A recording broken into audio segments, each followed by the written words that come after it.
लूका 6वां अध्याय 20 से 49 में हम पहाड़ी उपदेश का संक्षिप्त रूप पाते हैं। वे लोग जो ऐसे मुश्किल हालातों में प्रभु की सेवा करते हैं, जहां उन्हें सताव, गलतफहमी, आलोचना, तिरस्कार, अपमान और शारीरिक हमलों का सामना करना पड़ता है, वे प्रभु के इन शब्दों से सांत्वना पा सकते हैं। धन्य हो तुम जो मनुष्य के पुत्र के कारण लोग तुमसे घृणा करें, तुम्हें बहिष्कृत करें, तुम्हारी अत्यंत निंदा करें और बुरा समझकर तुम्हारा नाम काट दे।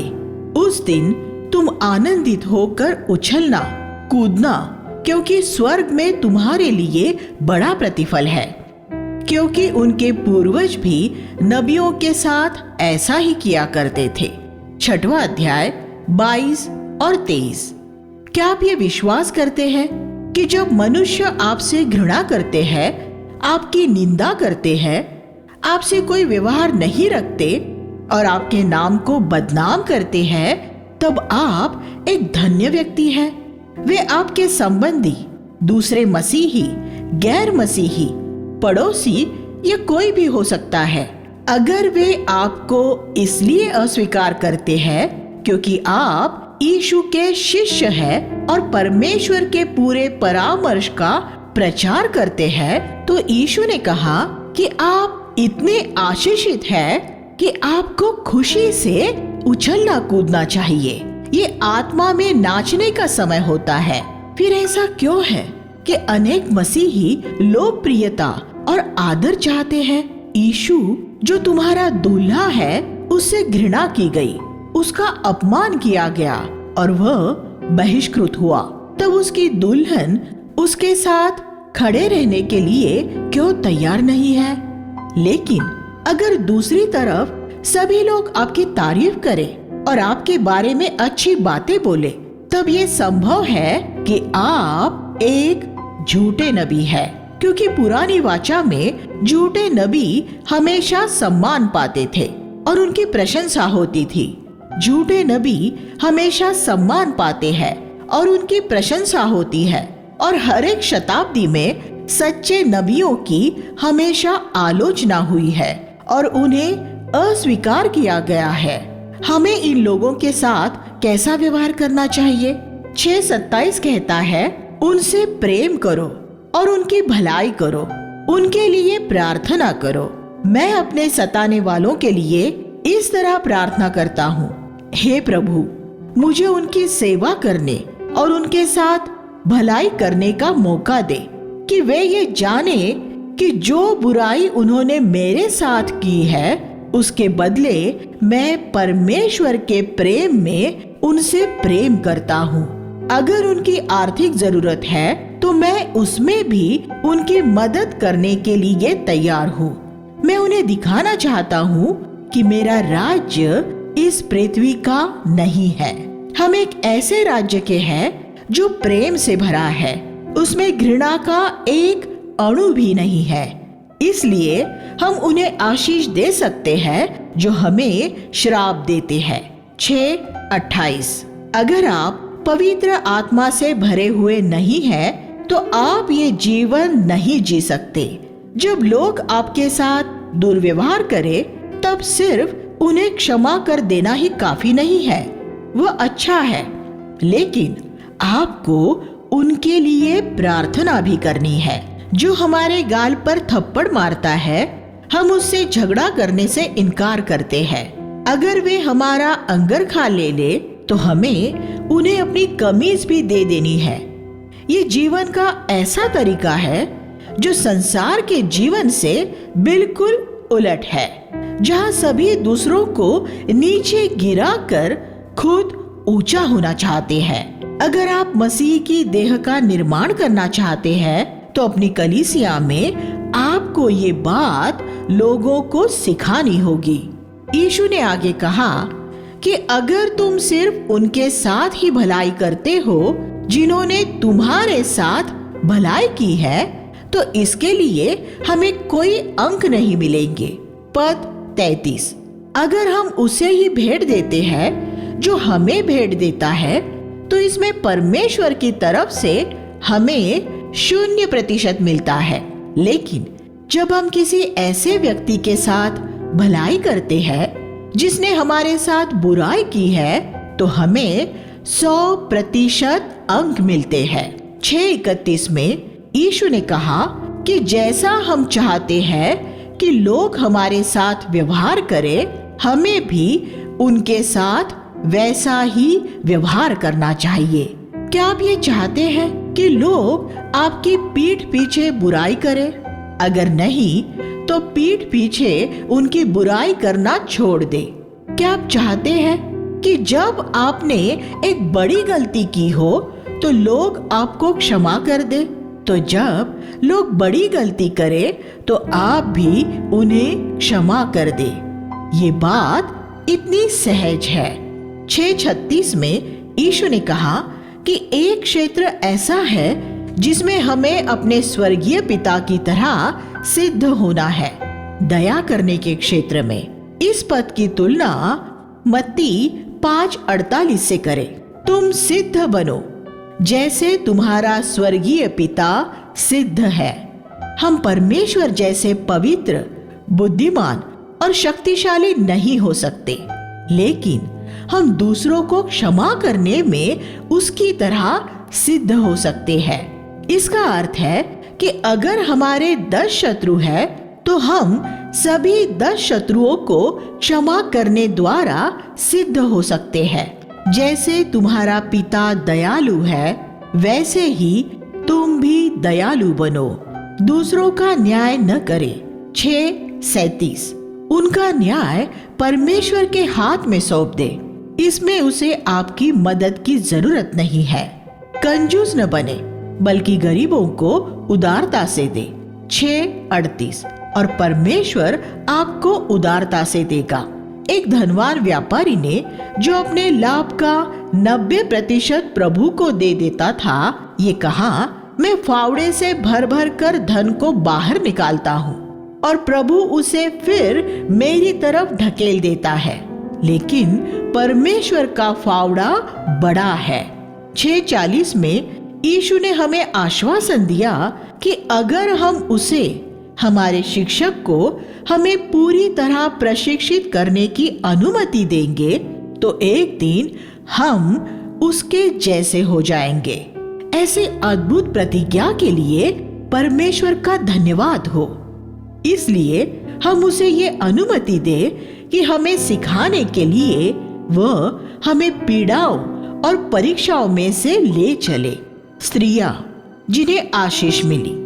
7:13 में हम फिर से ये देखते हैं कि यीशु का सामना जब भी मानवीय पीड़ा से हुआ, वह कैसे संवेदना से भर जाता था।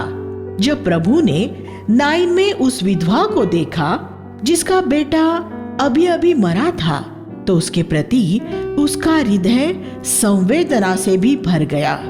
हम सुसमाचारों में ये पढ़ते हैं कि बीमारों को चंगा करने, बड़े जनसमूहों को रोटी खिलाने और सुसमाचार सुनाने में भी संवेदना द्वारा ही यीशु प्रेरित होता था।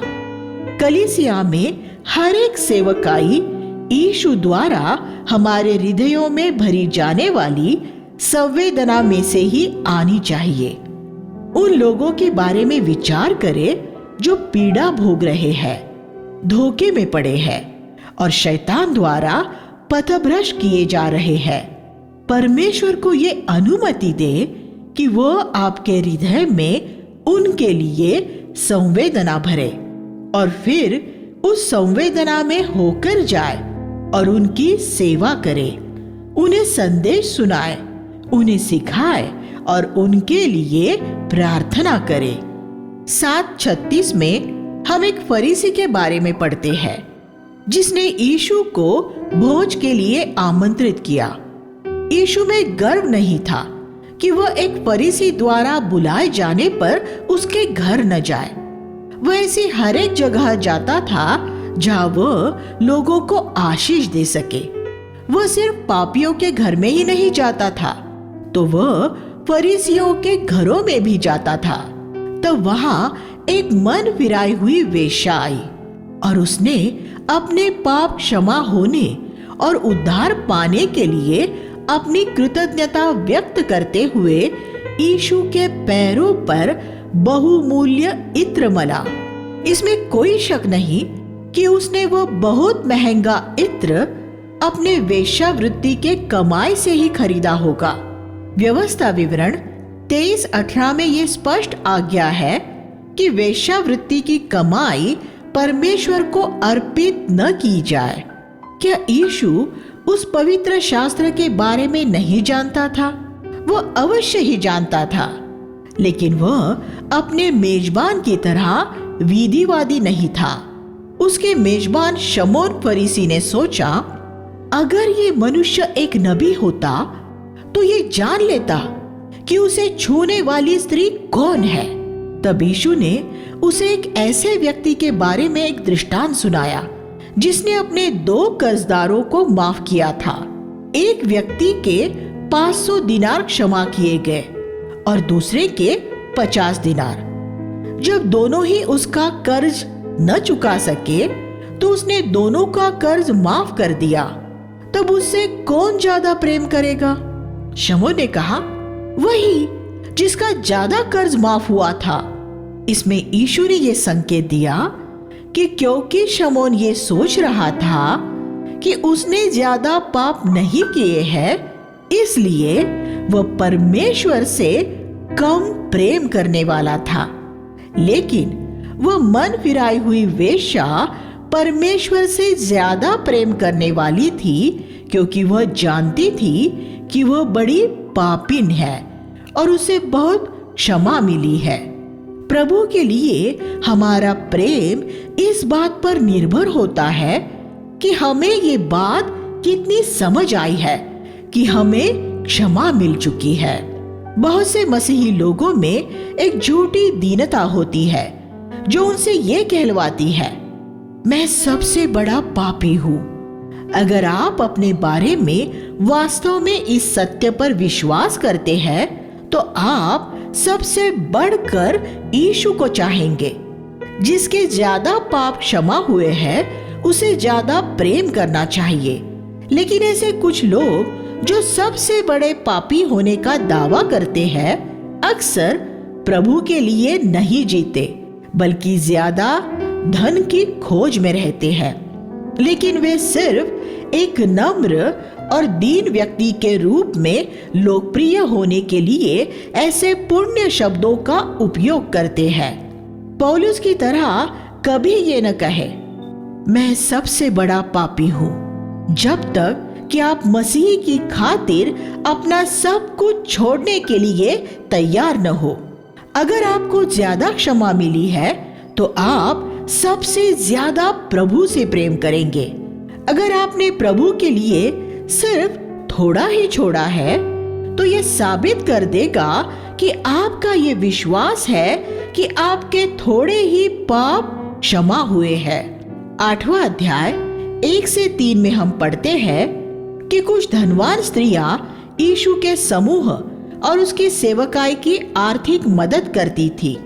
यीशु धनवान लोगों का विरोधी नहीं था, वह सिर्फ घमंडी लोगों का विरोधी था। लेकिन वे चाहे धनवान हो या निर्धन, अगर वे नम्र और दीन हो तो वे यीशु के शिष्य हो सकते थे और आर्थिक मदद भी कर सकते हैं। 30 साल की उम्र तक यीशु बढ़ई का काम करते हुए अपनी आर्थिक जरूरतें पूरी करता था। फिर एक पूर्णकालिक सेवक के रूप में उसे उसके कुछ शिष्यों द्वारा खुशी से दी गई भेंटों से मदद मिलती थी। उसने अपनी जरूरतें कभी किसी को नहीं बताई और उसने कभी किसी से कुछ नहीं मांगा और उसने शिष्यों को कभी वेतन देने के लिए नहीं कहा। उसका पिता लोगों को प्रेरित करने द्वारा उनकी सारी जरूरतें पूरी करता था। यहाँ हम देखते हैं कि धनवान लोगों की भी सेवकाई हो सकती है। परमेश्वर के काम के लिए आर्थिक मदद करना। 8वां अध्याय 16 से 18 में प्रभु ने जगत की ज्योति होने की बात की। जब आप अपने कक्ष में एक दिया जलाते हैं तो उसे एक बाल्टी के नीचे या बिस्तर के नीचे नहीं रखते। आप उसे हमेशा ऐसी ही जगह रखेंगे जहां सबको उसका प्रकाश मिल सके। हमें भी प्रभु के लिए अपनी ज्योति को ऐसे ही चमकने देना है। मैंने भारत में बैंकों और सरकारी कार्यालयों में ये देखा है कि गैर मसीही अपने देवी देवताओं के चित्र अपनी मेज पर लगाते हैं, लेकिन मैंने कभी किसी मसीही को उनके कार्यालय में बाइबल का एक वचन लगाते हुए नहीं देखा है। ज्यादातर मसीहियों को शर्म आती है। कुछ अपनी पदोन्नति के रुक जाने से होने वाले नुकसान से डर कर अपनी ज्योति छुपा देते हैं। ये कितना दुर्भाग्यपूर्ण है। यीशु सबके सामने हमारे लिए सूली पर चढ़ने से पीछे नहीं हटा था। हम साहस के साथ उसका अंगीकार करने से कभी पीछे न हटे। जब मैं नौसेना में सेवारत था तब मैं खुलकर यीशु का प्रचार नहीं कर सकता था, लेकिन मैं अपनी मेज पर एक बाइबल और कुछ ट्रैक्ट्स सुसमाचारीय साहित्य रखता था। जो भी चाहता था वो अपनी मर्जी से एक ट्रैक ले जा सकता था। कलीसिया के अंदर मसीह का अंगीकार करने से ज्यादा अच्छा उसका कलीसिया से बाहर अंगीकार करना है। जहां दूसरी ज्योतियां न हो, हमें वहां अपनी ज्योति चमकानी है। 8वां अध्याय 43-44 में हम उस स्त्री के बारे में पढ़ते हैं जिसने यीशु के वस्त्र को छुआ था। उस समय यीशु के चारों ओर एक बड़ी भीड़ थी, लेकिन सिर्फ वही चंगी हुई थी। कलीसियाई सभाओं में बहुत से लोग यीशु के आसपास होते हैं, लेकिन सिर्फ जिनमें विश्वास है, एक यहाँ कोई दूसरा वहां प्रभु को छूते हैं। हर एक सभा में हमें इस स्त्री की तरह होने की खोज में रहना चाहिए। आगे बढ़कर विश्वास से प्रभु को छू लेना चाहिए। दूसरों को आशीष देने वाले विशाल हृदय। 9:16 में हम 5000 लोगों को रोटी खिलाने के बारे में पढ़ते हैं। परमेश्वर इस तरह आशीष देने के लिए हम में से हर एक को इस्तेमाल करना चाहता है। इसमें पहला कदम यही है कि हमारे पास जो कुछ भी है हम वह सब प्रभु को अर्पित कर दें। उस छोटे लड़के के पास 5 रोटी और 2 मछली थी और उसने वह सब प्रभु को दे दिया था। उसने अपने लिए कुछ भी बचाकर नहीं रखा था। फिर यीशु ने उन रोटियों और मछलियों को आशीष दी। ये दूसरा कदम है। जो कुछ हम परमेश्वर को देते हैं, ये जरूरी है कि वह उसे आशीष दे। उसे अपना आत्मा हम पर उंडेलना पड़ता है, लेकिन इससे भीड़ तृप्त नहीं हो जाती है। तीसरा कदम यह है कि हम प्रभु को हमें तोड़ने की अनुमति दे। यीशु ने उन 2 रोटियों को तोड़ा और वह हमें भी तोड़ता है, लोगों और परिस्थितियों द्वारा। फिर उसने उस भीड़ को खिलाया।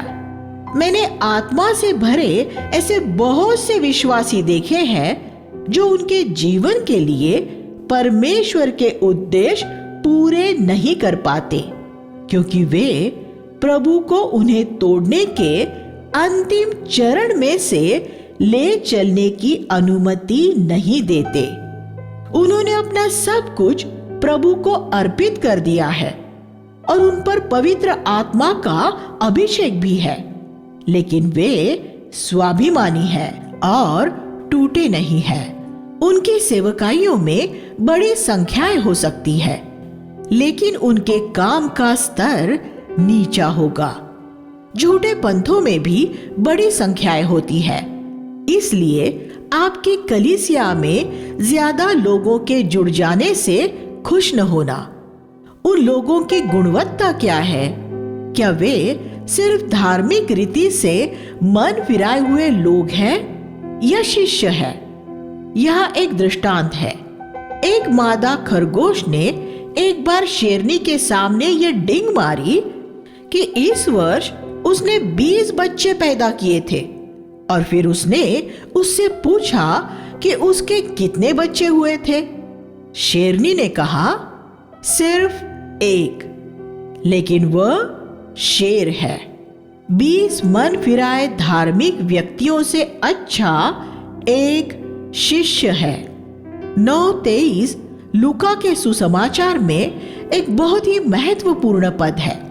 अगर कोई मेरे पीछे आना चाहे तो अपनी खुदी से इनकार करे, अपना प्रतिदिन का क्रूस उठा ले और मेरे पीछे हो ले।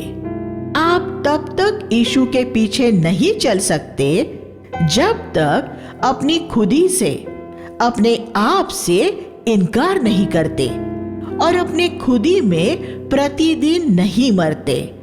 अपनी खुदी से, अपने आप से इनकार करने का अर्थ है कि जो कुछ भी हमारा खुदी का जीवन चाहता है उसे हमेशा नहीं कहते रहना है। अपनी सूली उठाने का क्या अर्थ होता है? हम इसका बयान ऐसे कर सकते हैं। सूली उस जगह होती है जहां आपकी इच्छा परमेश्वर की इच्छा के रास्ते में आ जाती है। आपकी इच्छा सूली की आड़ी लकड़ी की तरह है और परमेश्वर की इच्छा सीधी लकड़ी की तरह है। सूली उठाने का अर्थ है अपनी इच्छा में मरना और परमेश्वर की इच्छा पूरी करना। इसका अर्थ है आपको अपने चुनाव, अपनी महत्वाकांक्षा, अपना नाम, अपनी पसंद और लोगों के प्रति हमारे मनोभाव आदि को त्याग देना। इसका अर्थ है अपने आप को प्रतिदिन मसीह के साथ मरा हुआ मानना। 9वां अध्याय 49 और 50 में यीशु हमें सिखाता है कि जब हम किसी की ऐसी सेवकाई देखें जो हमसे पूरी तरह अलग है, तब हमें क्या करना चाहिए? कोई व्यक्ति दुष्टात्माएं निकाल रहा था, लेकिन वह शिष्यों के साथ नहीं था। यूहन्ना ने यीशु से उसे रोकने के लिए कहा, लेकिन यीशु ने कहा कि उसे रहने दो और उसका काम करने दो। तुम अपनी बुलाहट के प्रति विश्वास योग्य रहो और दूसरों को उनका काम करने दो। अनेक मसीही अपनी सेवकाई से इतने उत्तेजित रहते हैं कि वे चाहते हैं कि सभी वही करें। लेकिन अगर सारी देह आंख होती तो सुनना कहाँ होता, और अगर सारी देह कान होती तो सूंघना कहाँ होता। 1 कुरिन्थियों 12:17। एक परिपक्व मसीही ये समझता है कि परमेश्वर ने अलग अलग लोगों को अलग अलग सेवकाइयां दी है। अगर एक सुसमाचार करना चाहता है और दूसरा समाज सेवा, तो हर एक अपनी अपनी सेवकाई करे। दोनों में से मसीह की एक झलक नजर आ सकती है, लेकिन हम एक दूसरे की आलोचना न करें। सृष्टि में बड़ी विविधता है। परमेश्वर ने हर एक फूल को एक ही रंग, एक ही आकार और एक ही स्वरूप का नहीं बनाया। मेघधनुष्य में कितने रंग होते हैं? मसीह की देह भी ऐसी ही है। कुछ लोग सोचते हैं कि बाइबल कॉलेज में किसी को नहीं जाना चाहिए क्योंकि वे स्वयं उसमें नहीं गए हैं। दूसरे ऐसा महसूस करते हैं कि बाइबल कॉलेज सबको जाना चाहिए क्योंकि वे स्वयं उसमें गए थे। दोनों ही गलत है। हर एक की बुलाहट के अनुसार परमेश्वर दोनों तरीकों से काम ले सकता है, लेकिन संकीर्ण विचारों के लोगों को अपने अलावा किसी दूसरे की सेवकाई नजर ही नहीं आती। यहाँ ऐसे लोगों के लिए एक शब्द है। हर एक सेवकाई के लिए परमेश्वर का धन्यवाद करे, लेकिन अपनी सेवकाई तक सीमित रहे। 9:52 में हम यीशु को सामरिया की तरफ आते हुए देखते हैं। ये वह नगर था जहां 1 साल पहले बड़ी नवजागृति हुई थी। एक पापी स्त्री के मन फिराने से पूरा नगर यीशु की ओर आकर्षित हुआ था। यूहन्ना अध्याय 4। इसलिए यीशु ने वहां से होकर जाने के लिए अपने आगे संदेशवाहक भेजे, लेकिन इस बार उन्होंने उसका स्वागत नहीं किया। पद 53। शायद सामरिया में से बहुत से लोगों ने मन फिराकर यहूदियों के प्रति अपने पूर्वाग्रह छोड़ दिए थे और अपनी मरी हुई धार्मिक व्यवस्था को छोड़कर यीशु के पीछे हो लिए थे। इससे उनके धार्मिक अगुए बहुत विचलित हुए होंगे और उन्होंने ये फैसला किया होगा कि अब वे यीशु को नगर में नहीं आने देंगे। इसलिए याकूब और यूहन्ना सामरियों के ऊपर स्वर्ग से आग की वर्षा करना चाह रहे थे। यीशु ने उन्हें ताड़ना देते हुए कहा कि वह मनुष्यों के जीवनों का नाश करने नहीं, उन्हें बचाने आया है। पद 55। अगर कोई कलीसिया आपको निकाल दे तो अपने आप को दीन करे और किसी दूसरी कलीसिया में चले जाए। मैंने ये बहुत बार किया है। ऊपर के दोनों उदाहरणों में यीशु अपने शिष्यों के हृदय बड़े बना रहा था।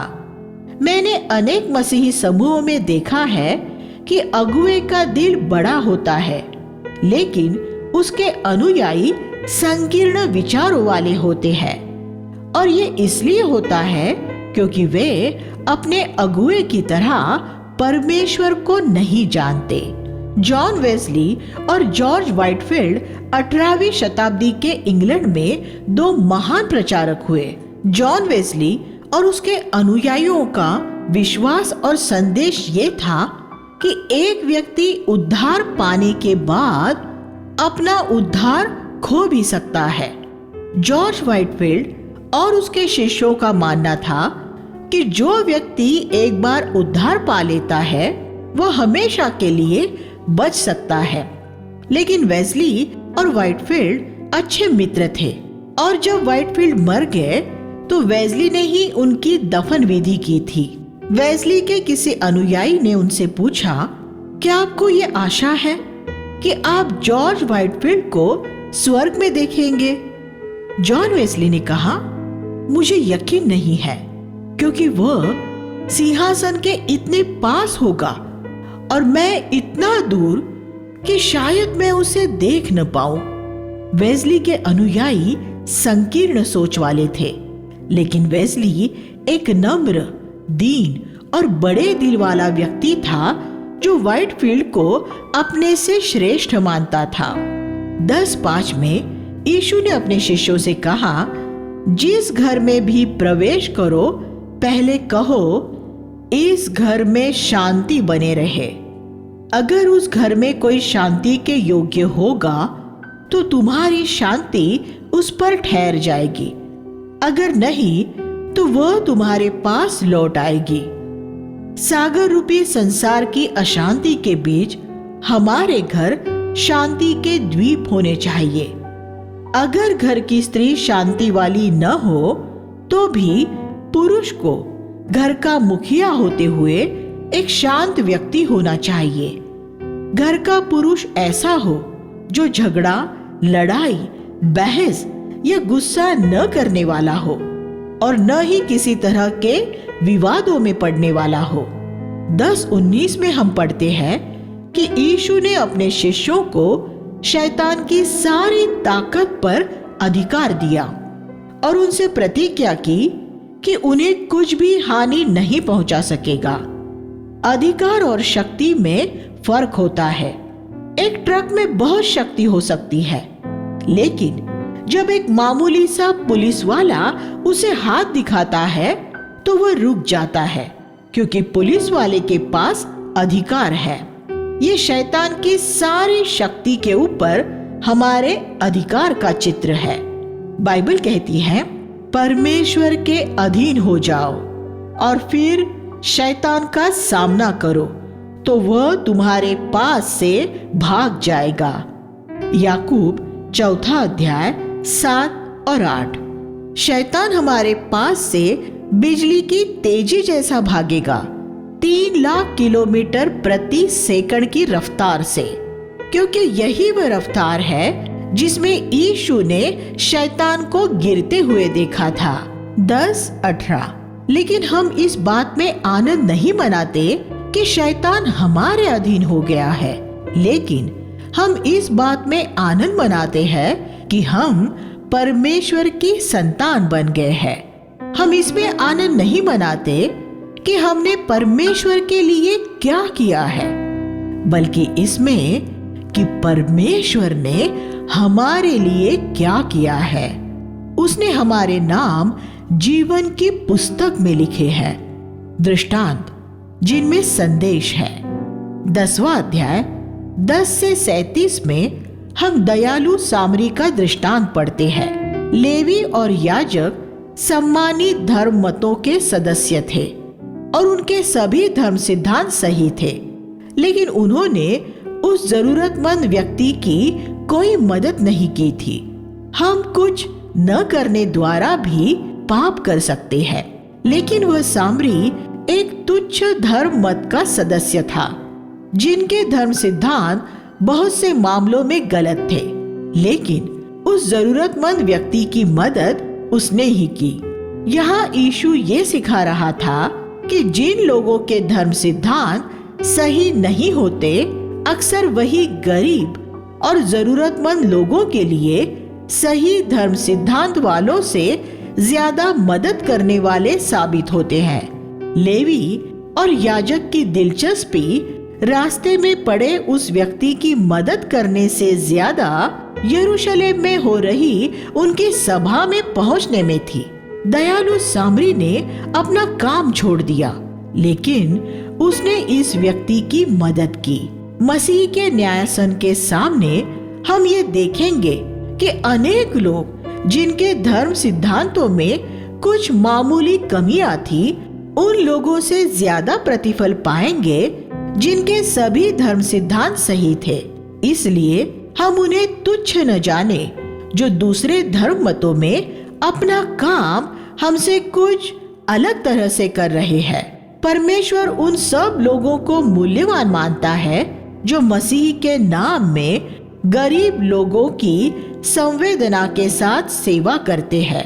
वो उनसे कहेगा, मैं भूखा था, तुमने मुझे खाना दिया, मैं बीमार था, तुम मुझे मिलने आए, मैं प्यासा था और तुमने मुझे पीने के लिए पानी दिया। जब मेरे लोग जिनके धर्म सिद्धांत सही है अपनी सभाएं कर रहे थे, तब तुमने जिनके कुछ धर्म सिद्धांत गलत थे आकर मेरी मदद की थी। ये दृष्टांत सुनने वाले कुछ लोग अब ये कल्पना कर सकते हैं कि जीवन में सबसे महत्वपूर्ण काम गरीब लोगों की मदद करने द्वारा प्रभु की सेवा करना है। इसलिए पवित्र आत्मा ने इसके तुरंत बाद एक दूसरी घटना का बयान करने द्वारा इस शिक्षा को संतुलित किया। 10वां अध्याय 38 से 42 में यीशु ने हमसे कहा कि जीवन में सबसे जरूरी काम गरीबों की सेवा करना नहीं, बल्कि उसकी सुनना और उसका आज्ञा पालन करना है। हम यहाँ मार्था को बड़ी अधीरता के साथ प्रभु की सेवा करता हुआ पाते हैं और मरियम ध्यान से उसकी बातें सुन रही थी। मरियम की गतिविधि आलस्य और निष्क्रियता भरा काम लग रहा था, लेकिन प्रभु ने मार्था को उसकी सेवा के लिए डांटा और उसे कहा, असल में एक ही बात जरूरी है और मरियम ने उसे ही चुन लिया है। पद 42। हमें इसलिए नहीं बुलाया गया है कि हम अपने जीवन परमेश्वर के लिए ये या वो करने में बिता दें, बल्कि इसलिए कि हम परमेश्वर की इच्छा पूरी करें। एक सेवक की सबसे महत्वपूर्ण बात ये होती है कि वह सिर्फ वही करता है जो उसका स्वामी उसे करने के लिए कहता है। 1 कुरिन्थियों 4:2। Living Bible. 11वां अध्याय 1 से 3 में हम पढ़ते हैं कि यीशु कहीं प्रार्थना कर रहा था और उसके शिष्यों ने उसे प्रार्थना करते हुए सुन लिया और वे बड़े विस्मित हुए, क्योंकि उन्होंने कभी किसी को इस तरह प्रार्थना करते नहीं सुना था। उन्होंने यीशु को परमेश्वर के सामने एक बड़ा प्रभावशाली भाषण देते हुए नहीं, आराधनालयों में फरीसियों की प्रार्थना ऐसी ही होती थी, बल्कि एक प्रेमी पिता से आत्मीय बातें करते हुए सुना। इसलिए उन्होंने उससे कहा कि वह उन्हें प्रार्थना करना सिखाए। तब यीशु ने उन्हें परमेश्वर से उनके पिता के रूप में बात करना सिखाया। ये एक क्रांतिकारी कदम था, क्योंकि इज़राइल के इतिहास में किसी ने परमेश्वर को पिता के रूप में संबोधित नहीं किया था। इब्रानी शब्द अब्बा का यही अर्थ है। आज हमें यहोवा नाम से परमेश्वर को संबोधित करते हुए उससे प्रार्थना या उसकी आराधना नहीं करनी है, बल्कि अब हमें उसे अपना पिता कहना है। फिर प्रार्थना के बारे में अपनी बात करने के लिए उसने उन्हें एक दृष्टांत सुनाया। एक व्यक्ति के घर आधी रात को कोई मेहमान आया, लेकिन उसके पास उसे खाने के लिए देने को कुछ नहीं था। तब वह अपने पड़ोसी के घर गया और उसने उसका दरवाजा बार बार और इतनी जोर से पीटा कि उसने तंग आकर उसे रोटी दे दी। यीशु ने कहा, हमें भी इसी तरह पवित्र आत्मा पाने का आग्रह करना चाहिए। 11:13। यह समझने की बात यह है कि पहले आपके अंदर आपके सामने आने वाले लोगों की जरूरत के लिए एक संवेदना होनी चाहिए। फिर आपको यह समझना होगा कि उनकी जरूरत पूरी करने के लिए जो कुछ चाहिए वह आपको सिर्फ परमेश्वर ही दे सकता है। इसलिए पवित्र आत्मा की सामर्थ पाने के लिए आपको पहले परमेश्वर की खोज करनी होगी। अगर आपकी बुलाहट परमेश्वर के वचन का प्रचार करना है, तो परमेश्वर से कहिए कि जिनके बीच आपको प्रचार करना है, उनके लिए पहले वो आपको प्रेम और संवेदना दे। फिर पवित्र आत्मा का अभिषेक और प्रकाशन पाने के लिए उससे बार बार वो खास वचन मांगते रहे, जिससे उनकी जरूरत पूरी हो सकती है। किसी भी चंगाई के लिए और दुष्टात्मा से छुटकारा पाने के लिए भी आप इसी तरह प्रार्थना कर सकते हैं। हमें जगत में सबकी नहीं, सिर्फ उन्हीं लोगों की सेवा करने के लिए बुलाया गया है जिन्हें परमेश्वर हमारे पास भेजता है। इस व्यक्ति को उस क्षेत्र के सारे भूखे लोगों के लिए रोटी नहीं चाहिए थी, बल्कि सिर्फ उसके लिए जो उसके पास आया था। वह जरूरतमंद व्यक्ति आपकी बेटी या बेटा भी हो सकते हैं। यीशु ने कहा कि हर एक जो मांगता और खटखटाता है, जैसे इस व्यक्ति ने किया था, उसे वही दिया जाएगा जो उसने मांगा है। पद 9 और 10। लेकिन जो सिर्फ 2-3 बार खटखटाता और फिर छोड़ देता है, वह नहीं पाता। परमेश्वर पृथ्वी के किसी भी पिता से ज्यादा अच्छा है, इसलिए वो हमें ऐसी किसी भी वस्तु से वंचित नहीं रखेगा जो हमारे लिए भली है।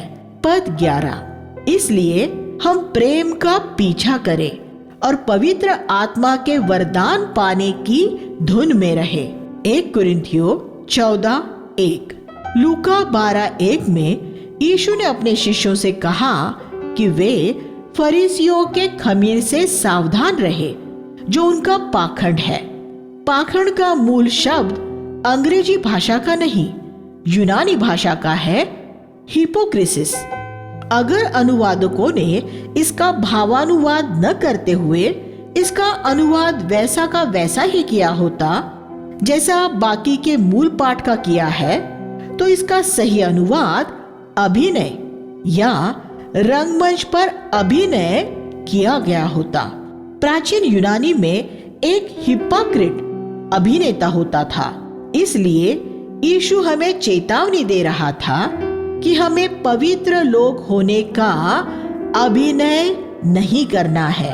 एक हॉलीवुड का अभिनेता एक पिक्चर में यूहन्ना बपतिस्मा एक पवित्र व्यक्ति का अभिनय कर सकता है, लेकिन फिल्म की शूटिंग के बाद वह फिर से अपने शराब पीने, व्यभिचार करने और तलाक लेने आदि में लग जाता है। ये उसका असली जीवन है। अगले सप्ताह जब फिल्म की शूटिंग दोबारा शुरू होती है, तब वह फिर से एक पवित्र व्यक्ति बन जाता है। बहुत से मसीही ऐसे ही होते हैं। जब वे रविवार की सभा में आते हैं तो वे पवित्र लोग बन जाते हैं, आत्मिक बातें करते हैं और अन्य भाषाओं में परमेश्वर की स्तुति करते हैं। लेकिन जब वे अपने घर लौटते हैं तो वे फिर से अपनी मातृभाषा में बात करने वाले हो जाते हैं, अपनी पत्नियों पर गुस्सा करते हैं और झूठ बोलते हैं। वे पूरे सप्ताह धन के भी खोजी बने रहते हैं। फिर जब रविवार आता है तब वे फिर से पवित्र लोग होने का अपना अभिनय शुरू कर देते हैं। असल में हॉलीवुड के कलाकार इनसे ज्यादा ईमानदार है, क्योंकि वे ये दिखावा नहीं करते कि वे पवित्र हैं। वो कहते हैं कि वो अभिनय कर रहे हैं, लेकिन ये मसीही हर समय पवित्र लोग होने का ही अभिनय करते रहते हैं। यीशु अपने शिष्यों को इसी बात के प्रति सचेत कर रहा था।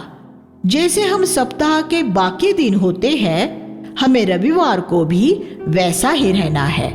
हमें इस वजह से ही पाखंड से घृणा करनी है। 12वां अध्याय 3 से 12 में यीशु ने कहा कि हमें सताव से नहीं डरना है, क्योंकि हमारे सिर के बाल भी हमारे स्वर्गीय पिता के गिने हुए हैं। वह संसार की हर एक गौरैया, छोटी चिड़िया की दशा जानता है और हमारा मूल्य उसकी नजर में बहुत सी गौरैया चिड़ियों से बढ़कर है। परमेश्वर ये अनुमति दे सकता है कि लोग हमें अदालतों में घसीट ले जाए या हमें मार भी डाले, लेकिन हमें मनुष्यों से कभी नहीं डरना है। हमें ये भी नहीं सोचना है कि हमसे पूछताछ किए जाने पर हमें क्या जवाब देना है। पवित्र आत्मा उसी समय हमें ये सिखाएगा कि हमें क्या जवाब देना है। पद 12, ये ऐसी प्रतिज्ञा नहीं है जिस पर हम प्रचार करते समय अपना दावा कर सकते हैं, बल्कि ये उस समय के लिए है जब हमारे विश्वास के लिए हमें अदालत में खड़ा किया जाएगा। इस प्रतिज्ञा पर प्रचार करते समय अपना अधिकार होने का दावा न करें, क्योंकि ये इस तरह काम नहीं करेगा। उपदेशों का प्रचार करने के लिए आपको पहले से तैयारी करनी पड़ती है। प्रचार करना बड़े आदरणीय मेहमानों के लिए भोजन तैयार करने जैसा काम होता है। एक भारतीय घरेलू स्त्री एक समय का भोजन तैयार करने के लिए अपनी रसोई में कई घंटे खर्च करती है। हमें भी परमेश्वर के लोगों के लिए संदेश तैयार करने में समय खर्च करना चाहिए। 12वां अध्याय 13 वचन में हम एक ऐसे व्यक्ति के बारे में पढ़ते हैं जो प्रभु के पास आकर कहने लगा, हे गुरु, मेरे भाई से कह कि वो पिता की संपत्ति का मेरे साथ बंटवारा करे। ये संभव है कि उसका निवेदन खरा और सही हो, लेकिन यीशु ने ऐसे मामले में पढ़ने से इनकार कर दिया। यीशु यहाँ सिर्फ ऐसे लोगों की मदद करने के लिए आया था जिन्हें पृथ्वी पर नहीं, स्वर्ग में संपत्ति की जरूरत है। पहले तुम स्वर्ग के राज्य की खोज करो, बाकी सब कुछ तुम्हें यूं ही मिल जाएगा। 12वां अध्याय 31वां वचन। पृथ्वी पर हर एक मसीही अपना जीवन ऐसे बिताए कि वह इस सत्य का एक जीवित नमूना हो। कि जो पहले स्वर्ग के राज्य की खोज करते हैं, उनकी सारी सांसारिक जरूरतें यूं ही पूरी हो जाती है। 12:35 में हमसे आग्रह किया गया है कि हम प्रभु के आने की तैयारी में रहे। अगर प्रभु ने आपको दूसरे विश्वासियों की जिम्मेदारी सौंपी हुई है, तो ये ध्यान रखें कि आप उनका शोषण न करें, बल्कि समय पर उन्हें भोजन दिया करें। 12:45। लेकिन कुछ प्रचारक ऐसे भी हैं जो भेड़ों को भोजन देने के स्थान पर उन्हें मारते हैं। वे जब प्रचार करते हैं तो वे लोगों की आत्मिक उन्नति के लिए उन्हें भोजन नहीं देते। वे उन्हें एक के बाद एक बाइबल के पदों से मारते हैं। प्रभु कहता है कि वह एक दिन लौट कर आएगा और उसके बच्चों को मारने वालों को सजा देगा। 13:34 में हम यरूशलेम के लिए यीशु की गहरी संवेदना देखते हैं कि वह नगर के लिए रोया। 14वां अध्याय 13-14 में हम प्रभु की एक ऐसी आज्ञा पाते हैं जिसका पालन बहुत कम विश्वासी करते हैं। प्रभु ने कहा कि जब तुम भोज आयोजित करो तो ऐसे लोगों को ही आमंत्रित करना जो उसका बदला न चुका सके। यीशु का सच्चा शिष्य कलीसिया में गरीबों की देखभाल करने वाला होगा। अगर आप एक प्रचारक हैं तो मुख्य तौर पर धनवानों के पास न जाए, क्योंकि उनके पास तो बहुत लोग जाते हैं। लेकिन ऐसे गरीबों के पास जाए जो आपको कुछ नहीं दे सकते, और एक दिन स्वयं प्रभु आपको इसका प्रतिफल देगा। परमेश्वर के वचन का भोज ऐसे लोगों के लिए लगाए जो आपको दान नहीं दे सकते। शिष्य और विश्वास से भटकने वाले। 14वां अध्याय 25 से 34 में प्रभु ने शिष्य होने की 3 मूल शर्तें रखी। 1. आपको सबसे बढ़कर यीशु से प्रेम करना है। पद 26। 2. आपको अपनी प्रतिदिन की सूली उठाकर यीशु के पीछे चलना है। पद 27। 3. आपको इस पृथ्वी पर कोई धन संपत्ति जमा नहीं करनी है। आपके पास बहुत सी वस्तुएं हो सकती है, लेकिन आपको उनका मालिक नहीं बनना है। हमारे पास वस्तुओं के होने और हमारे उनका मालिक होने में क्या फर्क है? आपके पास एक घर हो सकता है, लेकिन आप उसे ऐसा मान सकते हैं कि वह परमेश्वर का है, जिसे उसने आपको एक मुफ्त रूप में किराए से रहने के लिए दिया हुआ है। और ऐसे ही आप अपनी सभी संपत्ति के बारे में मान सकते हैं। आपको ये समझना चाहिए कि जो कुछ आपके पास है वह सब परमेश्वर का है। सिर्फ शिष्य ही एक ऐसी वस्तु के रूप में बचते हैं जिसने नमक की तरह अपना स्वाद नहीं खोया है। पद 34। आज हमारे बीच में ऐसा बहुत सा नमक है जिसने अपना स्वाद खो दिया है, क्योंकि सुसमाचार प्रचारकों ने बिना शिष्य बनाए लोगों के बीच पापों की क्षमा का प्रचार किया है। आइए हम प्रार्थना करें। हे स्वर्गीय पिता, इन अद्भुत चीजों के प्रकाश में रहने में हमारी सहायता कीजिए जो हमने आपके वचन से पढ़े हैं, और आपके महान नाम को महिमा देने के लिए और आपके चर्च का निर्माण करने के लिए इस पृथ्वी पर हमारी मदद कीजिए। हम यीशु के नाम में प्रार्थना करते हैं, आमीन।